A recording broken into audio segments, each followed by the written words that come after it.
Aloha. I'm Representative Barbara Marumoto, and welcome to Better Government. Today we have a special guest with us today, former Congresswoman Patricia Saiki, or I call her Pat. And she is a resident of my House District, the 19th House District, which is Kaimuki, Waialaikahala area. So if you're around Kahala Mall, it's around that area. And we're going to talk about her experiences with Better Government, and it should be an interesting session. So, Pat, welcome. Thank you very much, Barbara. We're so happy to have you today. And you have a wonderful lay on, and apparently you just came from a fundraising luncheon of what organization? It's a Sex Abuse Treatment Center of Hawaii, and it's located actually at Kapiolani Hospital. And it was a very interesting luncheon because there were 150 people there. They're all supporters of the organization, an organization which really was started by my husband. My husband was Dr. Stanley Saiki. He was Chief of Staff at Kapiolani Hospital. I was in the State Senate. He came home one day and said, "Do you know that when a woman is raped or there is sexual abuse in the family, that victim is sent to the morgue to be examined by the pathologist, and that victim was sent there by the police, and they did the follow-up questioning and so forth." I mean, I was just shocked. I couldn't believe that in the 1970s we would treat women that way.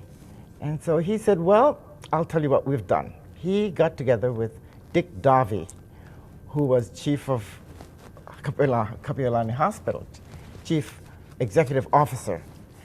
And he says, we decided that we would create a sex abuse treatment center in the hospital so that if the women are abused or raped, at least we would have physicians and nurses and other faculty, other supporters there to give the sympathy that they certainly deserve.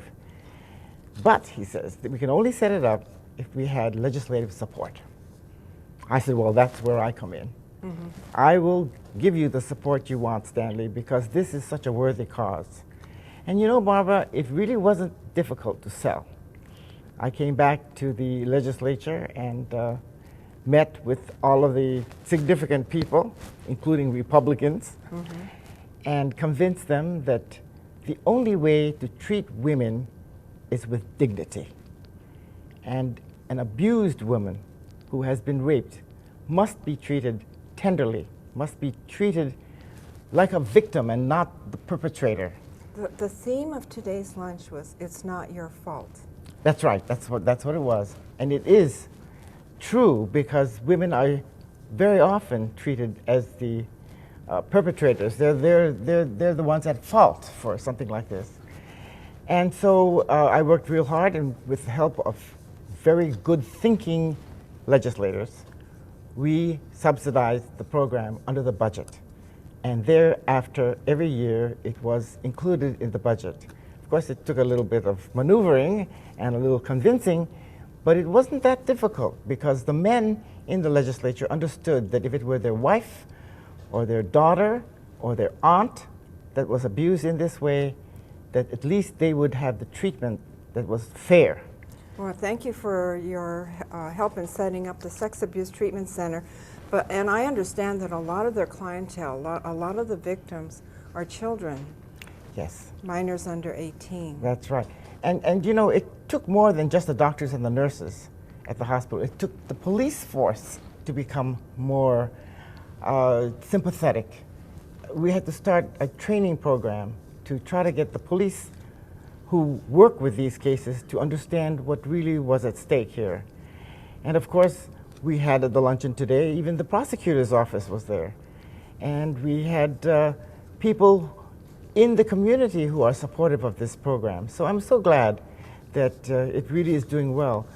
The executive director, Adriana, is very knowledgeable and very enthusiastic and very devoted to this organization. So it's really been a boost for this community. Adriana Romelli is an excellent administrator. That's right. So Excellent. when did you start this program? It was in the 70s. I think it was 72, 73 therein. Okay. And it's been surviving on its own, really, because these people are now doing the fundraising and the community is behind them and things are really moving. But we still have a long way to go, though, Barbara. Well, it's a struggle to raise funds to keep it going, and That's they have a right. lot of counselors now and medical personnel. So we like to help them, don't we? Yes, we do. Yeah. Yes, we do. And you were there, Barbara, when we were doing this. You were working in the research office. That's true. You remember I used that? to work for Pat Saiki when she was in the, you had come out of the House, you were then in the local Senate, That's right. the state Senate. Yes, right. So, but then, because you're billed as a former Congresswoman, but you didn't go to Congress until the late 80s? That's right. I was in the House for 6 years and in the Senate for 8 years before I ran for the Congress. And I had to wait that long because I have 5 children, like you have 5. Oh, 4. Four. You have 4. Well, together we have quite a few kids, and we're going to be very sensitive to their needs. And I wanted to wait until they were well through their education before I would run for Congress. You know, there was a book recently that said Pat Saiki sent her children to private schools. And so perhaps you'd like to explain where they were educated. Well, first of all, let me explain that I was a school teacher, a public school teacher, for 12 years before running for office.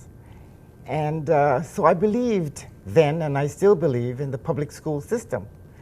And with all of the 5 children, even if I taught at Punahou for a couple of years, I did teach there and had a wonderful experience. But most of the years were in public school. I believed that my children should have the experience of a public school system that works. And so all of the 5 kids went to public schools. Kahala School? Kahala, Kamiki Intermediate was then, and Kalani. And did you send them to the University of Hawaii system?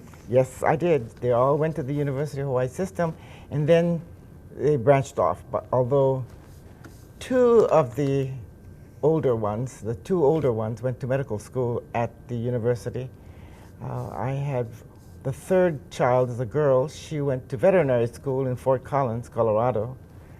And then Stuart and Lori, the last 2, went to the university. So they're local kids. Oh, that's wonderful. I think your oldest son was teaching medicine at the Johnny Burns School of Medicine. Yes, he was. And he taught 2 of my children. He did. There. And now I go to your son, the orthopedic surgeon, and he reminds me that he did go to school under my son, Stan.